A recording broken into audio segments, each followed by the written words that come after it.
നമസ്കാരം. Raf talk ഫുട്ബോളിലേക്ക് ഏവർക്കും സ്വാഗതം. അങ്ങനെ ക്ലബ് ഫുട്ബോളിൻ്റെ സീസൺ അവസാനിച്ചിരിക്കുകയാണ്. ഒറ്റ കളിയാണ് ഇനി എല്ലാവരും കാത്തിരിക്കുന്നത്.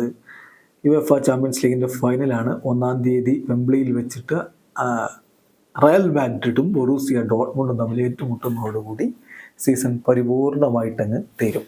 പിന്നെയുള്ളത് ഇൻ്റർനാഷണൽ ഫുട്ബോളാണ്. ഇതവണ കോപ്പ അമേരിക്കയും അതുപോലെ യൂറോ കപ്പും ഒക്കെ ഒരുമിച്ച് വരികയാണ്. അതിന് മുന്നോടിയായിട്ടുള്ള ഫ്രണ്ട്ലി മത്സരങ്ങളുമുണ്ട്. കോപ്പ അമേരിക്കയ്ക്ക് മുന്നോടിയായിട്ടുള്ള ഫ്രണ്ട്ലി മത്സരത്തിനുള്ള സ്ക്വാഡ് എന്ന് പറഞ്ഞുകൊണ്ട് അർജന്റീൻ ഫുട്ബോൾ അസോസിയേഷൻ നേരത്തെ ഒരു സ്ക്വാഡ് പുറത്തുവിട്ടിരുന്നു. അതിൽ 29 അംഗ സ്ക്വാഡാണ്. അതിൽ 3 പേരെ കട്ട് ചെയ്തുകൊണ്ടായിരിക്കും കോപ്പയ്ക്കുള്ള സ്ക്വാഡ് വരിക. ഏതായാലും ആ സ്ക്വാഡിൽ ഇപ്പോൾ പൗലോ ഡിബാലയ്ക്ക് ഇടമില്ല. ഡിബാല അതിൽ വളരെയധികം ദുഃഖിതനാണ് എന്ന് തുറന്നു പറഞ്ഞിരിക്കുകയാണ് അദ്ദേഹത്തോടൊപ്പം ക്ലബ് ഫുട്ബോൾ കളിക്കുന്ന ലിയാൻഡ്രോ പരേഡസിൻ്റെ വാക്കുകൾ ESPN അർജന്റീന റിപ്പോർട്ട് ചെയ്യുന്നുണ്ട്.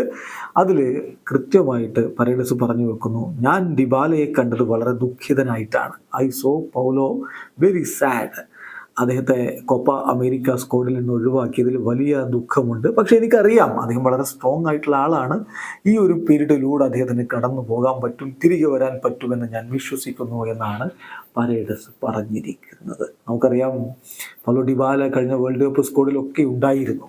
പിന്നെ പലപ്പോഴും പരിക്ക് അദ്ദേഹത്തെ വല്ലാതെ അലട്ടുന്നുണ്ടായിരുന്നു. എന്നാൽ ഈ സീസൺ ക്ലബ് ഫുട്ബോളിൽ അത്രയധികം പരിക്കുമായിട്ട് അദ്ദേഹം പുറത്തിരുന്നിട്ടില്ല. മോശമല്ലാത്ത പ്രകടനമൊക്കെ അദ്ദേഹം നടത്തിയിട്ടുമുണ്ട്.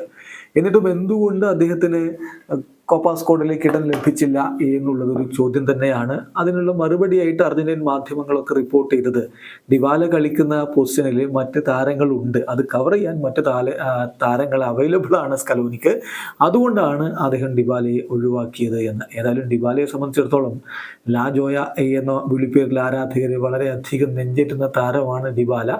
വലിയ ടാലൻ്റ് ഉള്ള കളിക്കാരനാണ്. ഒരു ഘട്ടത്തിൽ മെസ്സിയുടെ പിൻഗാമി എന്ന് പോലും വിലയിരുത്തപ്പെട്ടിരുന്നു. പക്ഷേ ആ ഒരു പ്രോമിസിംഗ് ആയിട്ടുള്ള രൂപത്തിലേക്ക് അദ്ദേഹത്തിന് പിന്നീട് പോകാൻ പറ്റിയിട്ടില്ലെങ്കിലും അദ്ദേഹത്തിൻ്റെ പ്രതിഭാ തിളക്കത്തിൽ ആർക്കും തർക്കമൊന്നുമില്ല. എന്നാൽ അർജന്റീൻ ദേശീയ ടീമിനോടൊപ്പം അത്രയധികം അവസരങ്ങൾ അദ്ദേഹത്തിന് ലഭിച്ചിട്ടില്ല എന്നുള്ളത് നിരാശജനകമായിട്ടുള്ള കാര്യമാണ്. അടുത്ത കോപ്പ അമേരിക്കയ്ക്ക് ഡിബാലയില്ല. അദ്ദേഹം ഏറെ ദുഃഖിതനാണ്. വീഡിയോ അവസാനിക്കുന്ന ഫുട്ബോൾ ലോകത്തെ കൂടുതൽ വിശേഷങ്ങളുമായി റാഫ് ടോക്സ് വീണ്ടും എത്താം.